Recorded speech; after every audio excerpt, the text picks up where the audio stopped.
Well, hello again. This is Buck Benny speaking. We have Kathy Fuller-Seeley here, author of three different books now at this point, and just charmed to have them. And her newest book is out there on Amazon now. I believe it's in paperback as well as hardback. The hardback was the only available at first. You convinced me. You convinced me to buy the hardback, and it is lovely. They did a nice job. Smooth paper. Smooth paper, really nice papers and everything. I mean, I really like the hardback. So yeah, I would suggest a hardback since it's only $10 more. Anyway, and let's and we have John Henderson here, of course, from This Day in Jack Benny, where he tries to imitate my podcast and things, and it's the best imitation I've heard of the quality of my podcast. So. Yeah. I do try to imitate it. It's an odd thing that the imitation is better than the original. It's one of those weird things. It's so rare. I mean, most people will realize that the Beatles are a little better than the Rolling Stones, but it's to each their own. So there's an exception to every rule. It's amazing. That's right. But no, I'm excited because we're bringing you the cartoon that is the famous Jack Benny cartoon, The Mouse That Jack Built. And this one, as we were talking, Kathy and I, at least, it was one of our earliest recollections of a Jack Benny thing. And I remember seeing this in our local, I'm sure no one else knows it necessarily in the Northwest, but our local sort of morning show for kids was J.P. Patches. And on J.P. Patches, he would introduce cartoons and he'd do his own little skits and things. And one of the cartoons in that rotation that would come around would be The Mouse That Jack Built. And every time I saw it, I was just intrigued by who are these people and what is going on. And then all of a sudden it becomes live action at the end. And so I'm like, okay, this is a real person. And I was trying to put that all together. I definitely remember seeing a couple of the Jack Benny specials, but not necessarily connecting the cartoon to the color specials from the 70s. But later in life, it sort of made it where it all kind of made sense. And yeah, and I started listening to the radio show on my commute and just loved it. And what happened was, I mean, for me with Jack Benny, honestly, I can even tell you the year. In 2001, I was commuting to work an hour each day, an hour each way. And so I wanted something to listen to. I got Gunsmoke was the thing I remembered. And so I grabbed Gunsmoke, and then I posted on a board somewhere, I think, that I was commuting and was wondering what other radio shows folks would suggest. And I don't know, I maybe got 10 suggestions. And of those, 5 of them were the Jack Benny show. So then I found the Jack Benny show and started listening to it and thought, oh, it's pretty good. After, because you got to get used to the characters. It's kind of a internal show because the jokes aren't about, things going on in the world. They're more about the characters. So you got to get into the characters.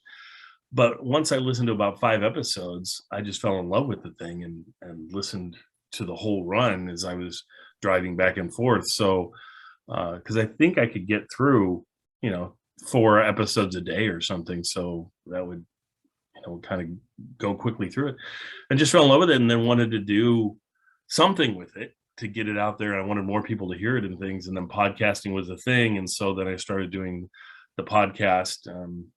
I think, right, we're right at 15 years I've done the podcast now or something. John, you've done yours for 5 or 6 since 2016. That's yeah, it's been a little while, so good for you. 5 or 6.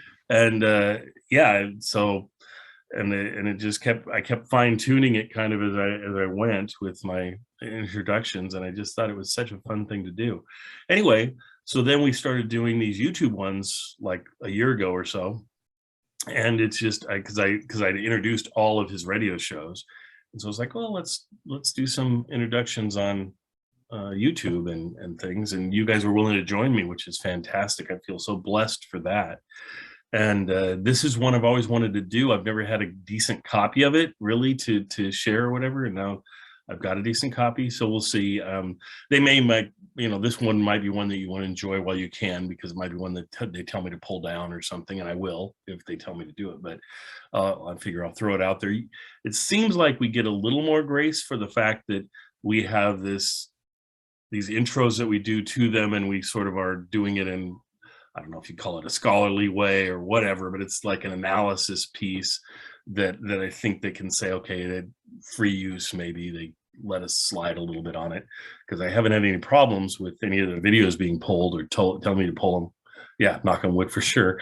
Anyway, but what do we think about this? This is Jack's pretty much his whole cast. I wish that they would have had Dennis on here. Honestly, that's the only person missing. But truly, in 6 minutes, I think you're going, okay, how many people can we truly fit in? And they do a really nice job of having a little bit with all of them. The person that always surprises me that I don't expect is that Ed from the Vault makes a little audio piece where he's in here, and I think it's played by the standard Ed that we've always had in the radio series, which is, I think, Joseph Kearns, isn't it? Or I'm not sure, but it might not be. I think it's Mel Blanc. It sounds like, I think Mel Blanc is doing a Joseph Kearns voice. That wouldn't surprise me. Yeah.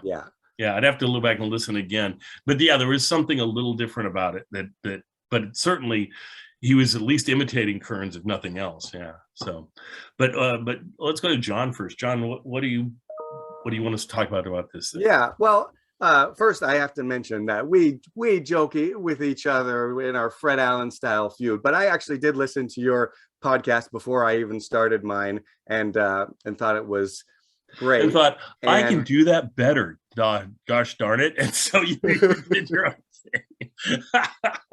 No, I think that's great. And yeah, we do joke back and forth, because it's more fun than if we sit here and go, oh my gosh, yours is just lovely, John. I just love it. And then you're saying, well, Daryl, yours is just so on point. It's whatever. Yeah. But and they're both, what I love is you can listen to both of them. We do coordinate enough that we're not stepping on each other's toes throughout the year. He stays away from the years I do, which is just like 4, and then he plays with the rest of them.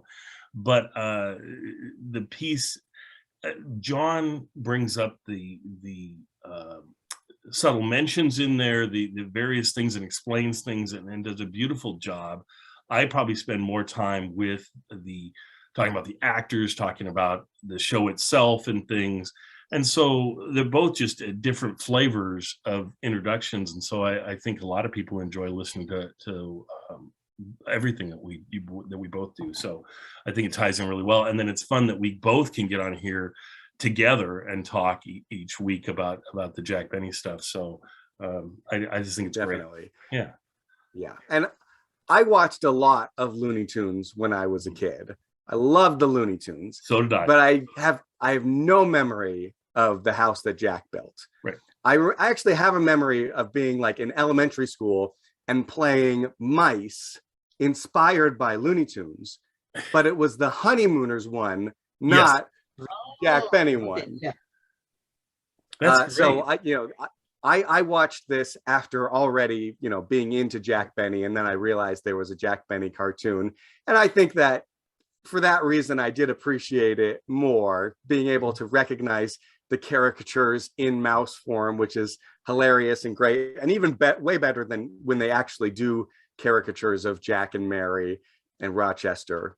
Oh, for sure. In mouse form, it's a lot more fun to play with, and it's just adds an extra element that makes it more than just a straight parody, but something a little more fun. So I love this cartoon. I think it's great. Yeah, I think it's about the best they could possibly do for a take on the Jack Benny show and take on Jack and his cast. The fact that anyone thought to do this and they agreed to do it and things when they did it is kind of strange and wonderful that they did, because I think it's 57, I think, is when this came out. So this is after his radio show's gone. This is when he's just doing his television show. And it seems like a strange thing to sort of think of at that time frame. I mean, it would have made more sense, you would think, in the 40s or late 40s or early 50s or something, but yeah. And yet, if you look over all the Looney Tunes that are being produced in this period, more and more of them were about television. You talk about the Honeymooners version, you'd have Dave Garroway, I mean, so if in the 30s and 40s, Warner Brothers cartoons sometimes had Hollywood parodies, caricatures of famous movie stars. If you look at Looney Tunes were going into more and more into television and things about television. You could say Bugs Bunny's autobiography episode in television. And then there's, I think, one with Elmer Fudd on television. Mm-hmm. And at the same time, the American movie audience is tanking, is shrinking and shrinking and shrinking. So it's amazing that Warner Brothers still had the budget for these cartoons to make them, but it's not, to me, not that unusual that they would have chosen another television target, especially given how dependent they were, how closely they work with Mel Blanc. Mm-hmm. That's what was Mel most known for, other than all these Warner, cartoon characters, would be, his long relationship with the Jack Benny show. So in a way, I see it as kind of maybe inevitable, or a little more likely than unlikely, but still absolutely wonderful. Just you say, because I think when we get to it, I think that I've read, and I think it's true, that Jack Benny is a hard person to make a cartoon of, a caricature of. I've been collecting them from, for a number of years now, when I find them in newspapers or this and that, and nobody can quite capture his face. This, I think, cartoon does a pretty good job of it. It's Chuck Jones's drawing with those big eyes, but and the fact that it's actually voiced by Jack Benny himself.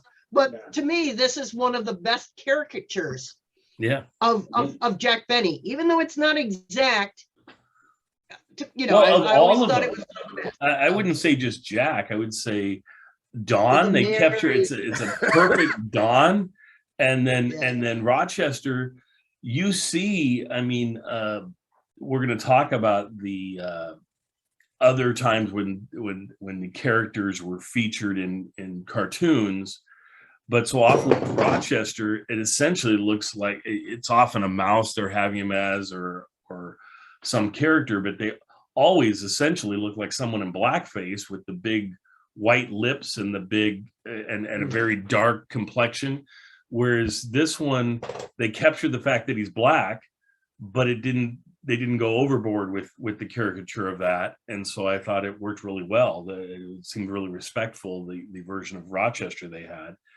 And then Mary is her hair and it's a great version of Mary. So I was happy with all of them, and I thought it just worked beautifully. I've assumed Jack's folks were really very happy with how it all turned out. And where John was going with the fact that he hadn't seen it for a long time or whatever when he was a kid. I used to watch the Looney Tunes show on Saturday morning, and I think that's probably what he was watching too. Yeah. And they had a certain group of, just like Jack has a certain shows that are syndicated, but there's a lot more Jack that you don't see syndicated. With that, they had a certain group of cartoons that would go over and over and over again. There were a lot, but this was obviously not in that group because we would have seen it, right? Yeah. But luckily for me, like I said, with my JV Patches, he didn't have those episodes. They were more obscure, different. I don't know how they got the rights to show them or whatever they did, but they were a totally different group. And they would be more of the things like the Honeymooners and episode and this episode and just some of the more obscure episodes. They would show a lot more were like the 1940s episodes where Bugs didn't look quite like he does, in his peak and things. A lot of the Porky Pig stuff that was big back in the 40s, like Porky sort of, he was like almost bigger than Bugs for a while, but then Bugs kind of took over in the 50s and that sort of thing in the late 40s.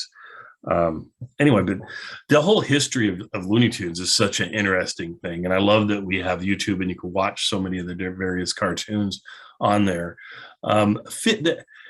I would love to read why. It's like in the 50s, there was a more experimental sort of piece to them, it seemed like, with like this piece.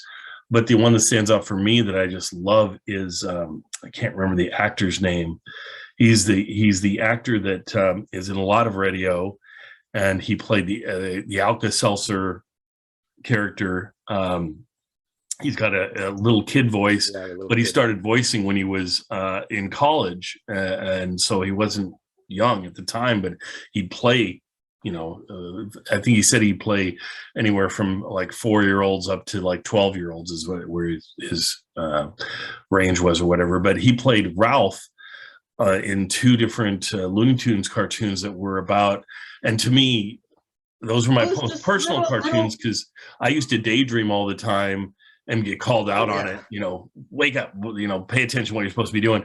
And Ralph his whole thing was about him daydreaming he was an admiral, or daydreaming he was fighting sharks, or daydreaming he was a fighter pilot or an astronaut. And the teacher's always trying to snap him out of it or whatever.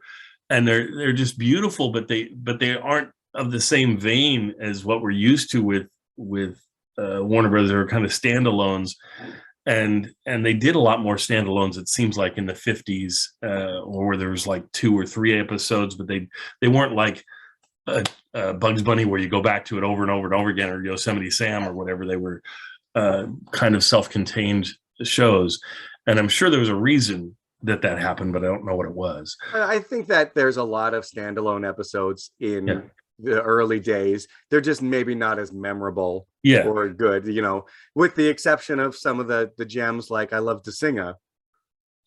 Which one? I Love to Singa. I Love to Singa about the moon and the June. Oh yeah. Okay. Al Jolson. Yeah. No, there's so many.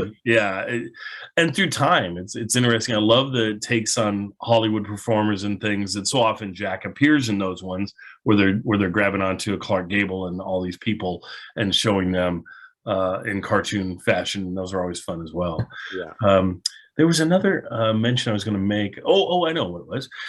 Kathy was saying, that it was great that they could still make these into the 50s and so forth. But as far as I know, I don't know when they stopped, but of course, cartoons were the beginnings of the movie. You'd get a cartoon when you went to the movie, and you would expect it. And so they would keep on making, at least as long as they did that.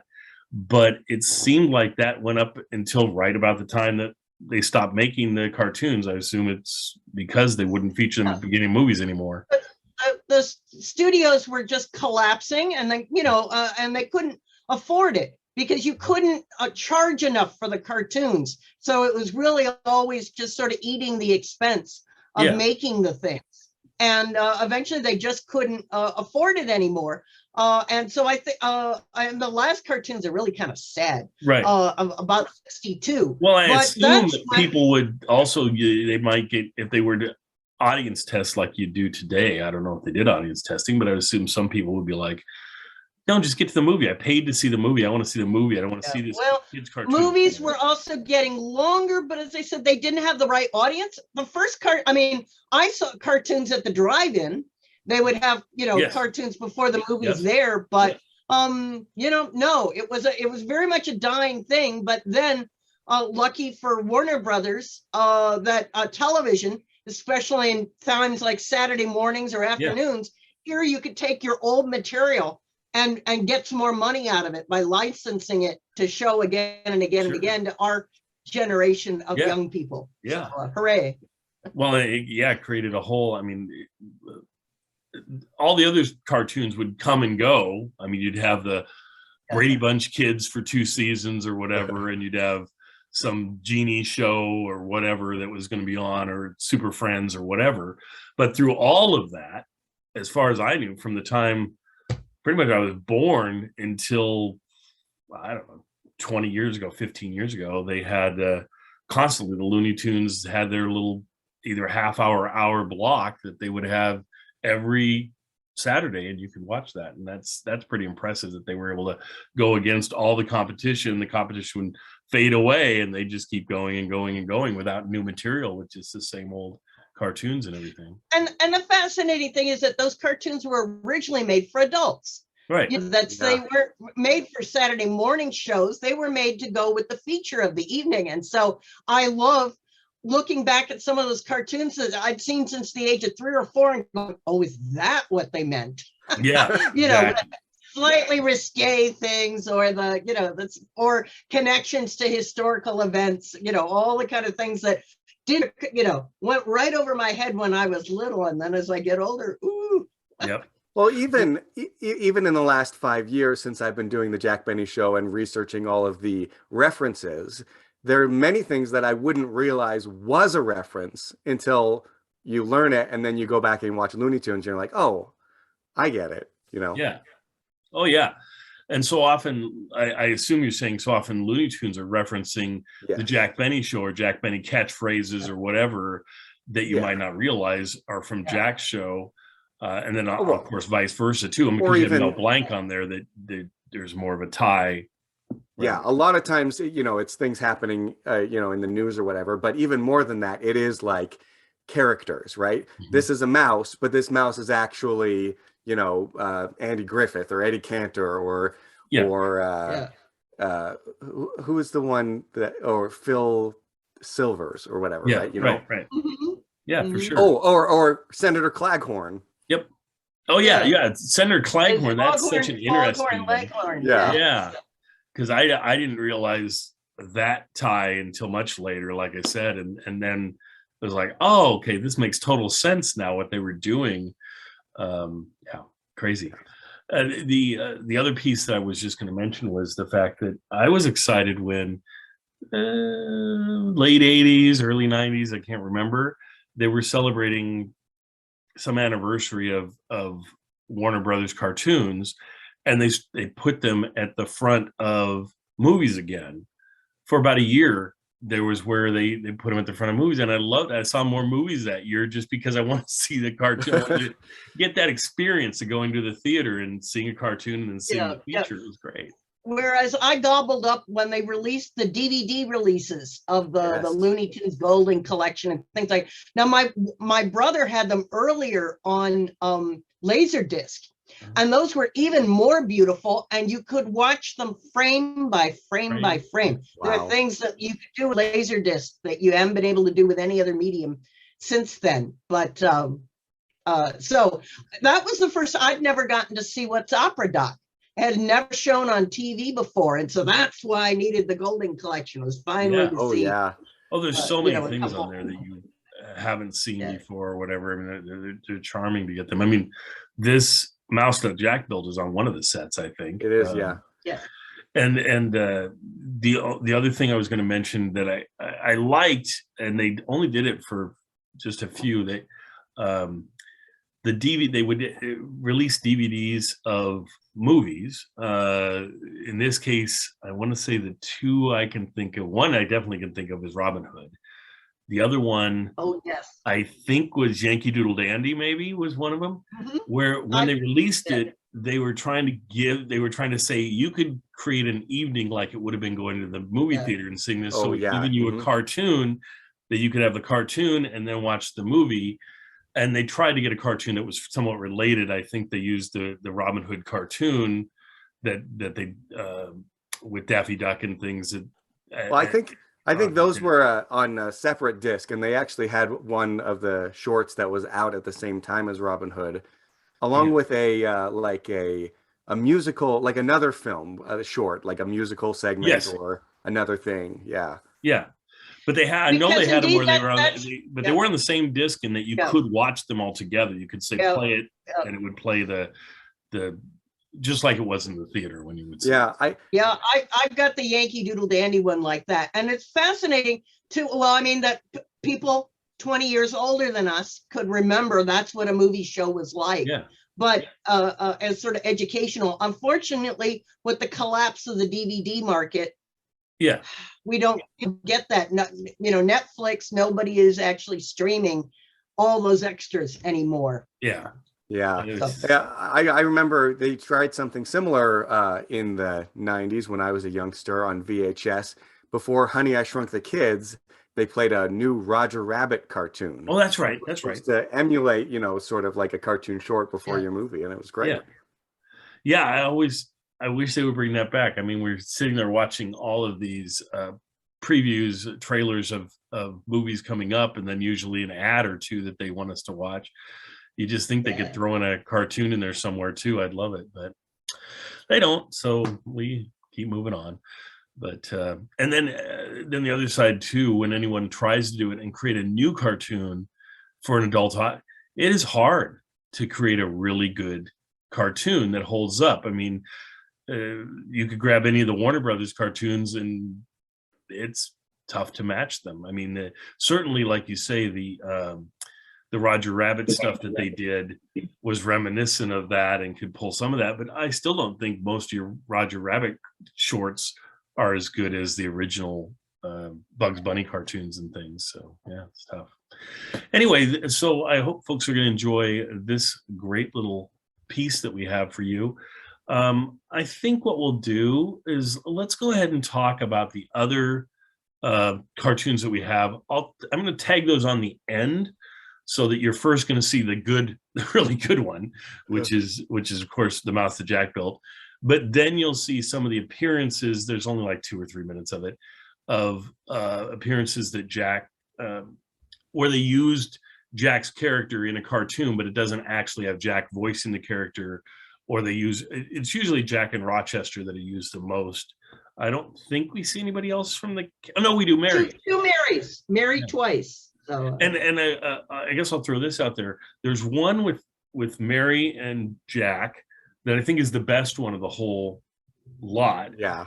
Because Mary especially does a really good job of sounding like Mary and singing and giving a Mary kind of take on deflating Jack somewhat that works.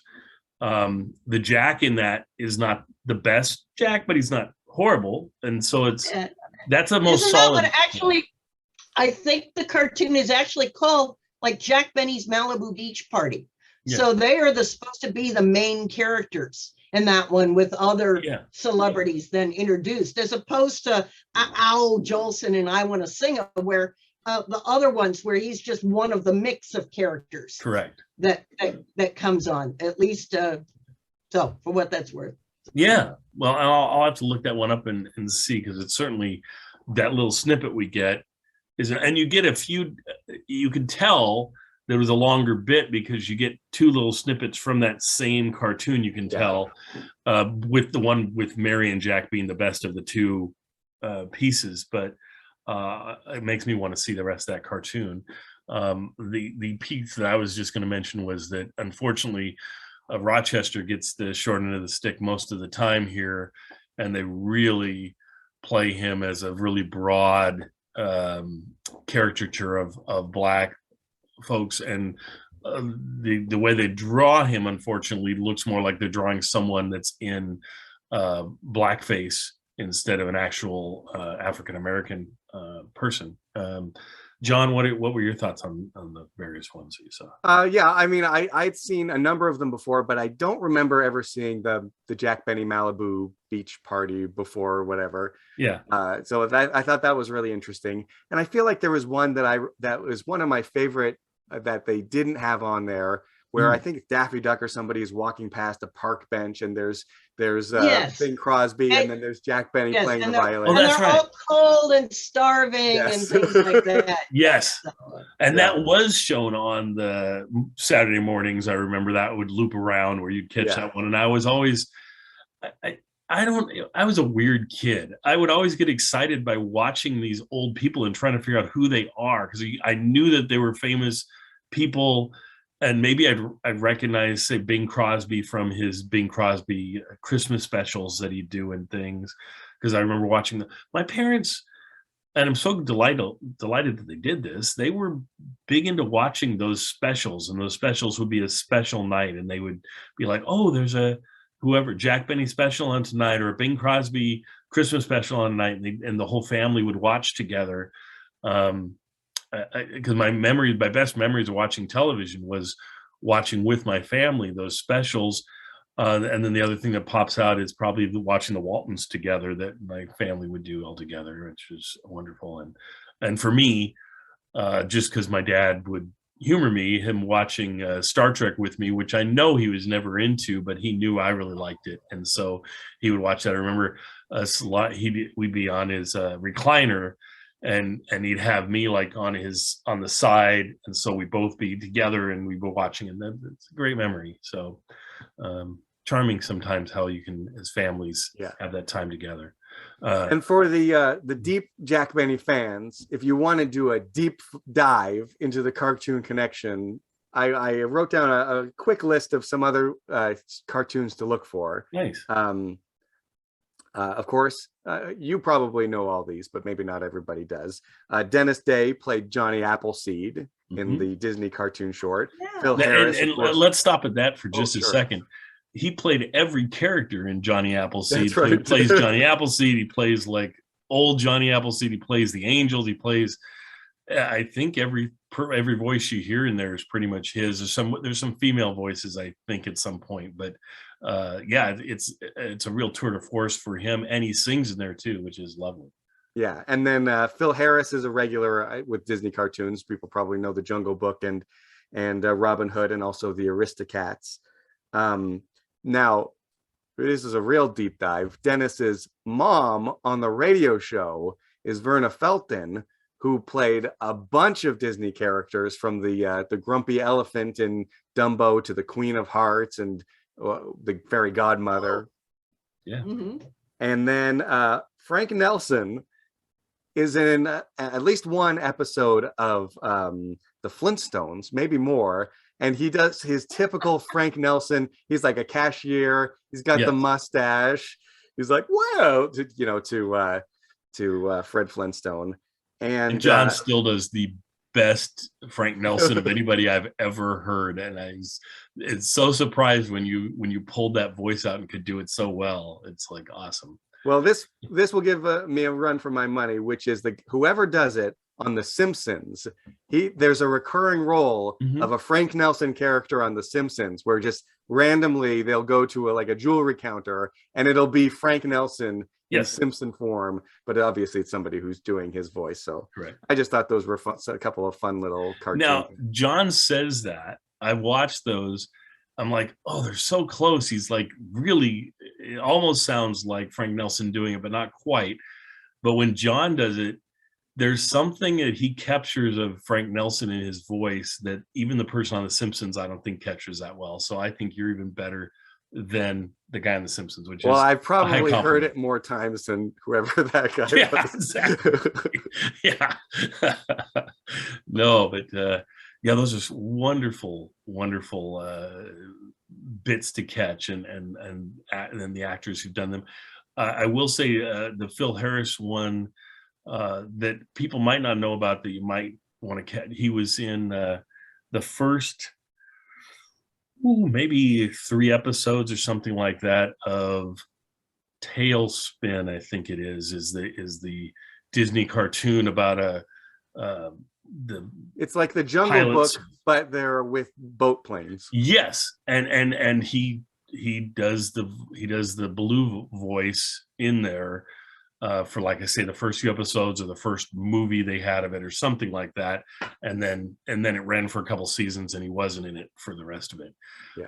Also, his very last performance recorded, which is late, it's like if you go to IMDb, his, like, I want to say 1978 is his last appearance, like, anywhere, and then 1991, I think.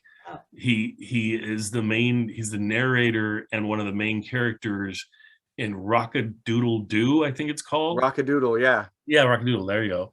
And so, and I have never seen it, but I would love to see that, because it's his last IMDb credit that he has. And I just noticed a real fun performance that I watched last night for the first time. I was why was I doing this? It was you never know. I think it was on Betty White, looking up more things on her, and then I saw an interview with Lucy Arnaz Lucy's daughter. And I just always love hearing, she's so eloquent and presents herself so well that it's just fun to listen to her interviews where she was talking about her mom. And she was talking about I Love Lucy and Here's Lucy, and the shows and the differences and which one she was in and all of that. And she said something that threw me. She said her brother Desi was only on the first 2 seasons of Here's Lucy. And I'm like, I'm sure he was on after that. So I looked, and she must have been saying as a regular or something, because he was on up until the 5th season, on and off. There's definitely a 5th season episode with him in it. But as I'm looking through the names of the episodes and things, as I'm just hunting around there, because they're all on Prime, so you can watch them on if you have Prime. The fifth or 6th season, I think it might be the 6th. There's one of the very last episodes of the whole series says Phil Harris is the guest or whatever. So I went and I played that, and he sings and he dances and it's a real tour de force for Phil. And I was like, wow, that's really good. And it's the latest. I mean, you're talking 76, maybe 70, something like that. So it's like one of his very last things he did. I think he did one more appearance on somebody else's show after that, and that's all you get until that Rockadoodle or whatever. Playing golf. So yeah, right. And certainly you can catch him in lots of golf videos and fishing videos that he's in and things. He did a lot of those. But anyway, just a fun guy, and it's fun to hear him singing that song about his famous song. What am I thinking? South. That's what I like about the South. So he sings that, a little bit of that in there, but a lot of other songs too that he sings and does a really nice job. It's almost like he's doing a telethon or something, is what it looks like that they're trying to show him doing anyway. And he's so funny with Lucy, and Lucy is so embarrassed. He has a song he sings and he makes her come up supposedly, and she just does this clap and so he'll sing a line and then he'll look at her like, oh yeah, you're supposed to clap. Then she does her clap, and she has a hard time just doing the clap to keep up with him, and she's not singing with him or anything. And she keeps trying to leave the stage, and he keeps pulling her back, and no, we need another clap. And so that's the next line. And it's just a fun little piece with that. So see if you can catch that at some point. But I think we'll leave it there unless anybody has anything else to talk about cartoons. No. Someone on the Benny Facebook page, when we were talking about this, because Laura Leibowitz, our esteemed president for life, was able to purchase at auction the actual what do I just say, watercolor painting that is the sign outside Jack Mouse Benny's home. And it's very sweet and very meaningful to her, because she's another one who her first Jack Benny memory is watching that cartoon. Exactly. But somebody on the Benny Facebook page said, why didn't they do more Jack Benny mouse cartoons? And I guess I'm sort of glad they didn't. I mean, I would have liked to see them, but then they become sort of commonplace. And there's something about this cartoon that's so special in seeing them all in this, mouse form, and encapsulating so much of the spirit of the show, let alone the great big cat. Yes, I wish there had been others, but on the other hand, no, I think they might have become too every day. Yeah, if there were more. Well, and one thing we didn't mention about this is how it turns to live action at the end, and I would think for a whole lot of people, this is probably the first time they saw Jack in color, where you can actually see his blue eyes and the whole thing. And it's a beautiful color shot of him in it's the earliest I've ever seen. It's 57. So, I mean, I've seen stills where there are color pictures that were taken of him, but to actually have him in color years before he released his first color television special is kind of cool. And so he's just not someone you're used to seeing in color like that at this time frame. Yeah, so I think that's really cool. Yeah. So there's a lot of great positive things about this. Anyway, enjoy, and we'll see you guys next time. thing with the swinger too, and I love you, I love it too, I love it to sing. Jack Bunny. Hello again, folks. Mary Livingston. Hello, folks. Hey, stop and let us see that machine.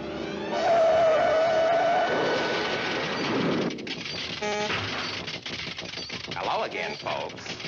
Hold on to your bridge work, boss. Here we go again. Thanks. Going up, first floor, ague, asthma, anemia, arthritis, aches, and apoplexy. Second floor, beriberi, biliousness, bronchitis, bends, and blind staggers. Third floor, colds, cramps, convulsions, corns, calluses, concussions, and curvatures of all kinds.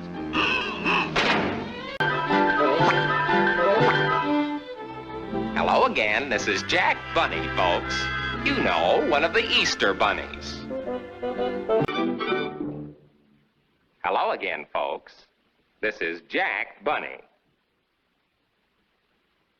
Music, my have spared no expense to make this party a big success. Is that you talking, boss? Keep still.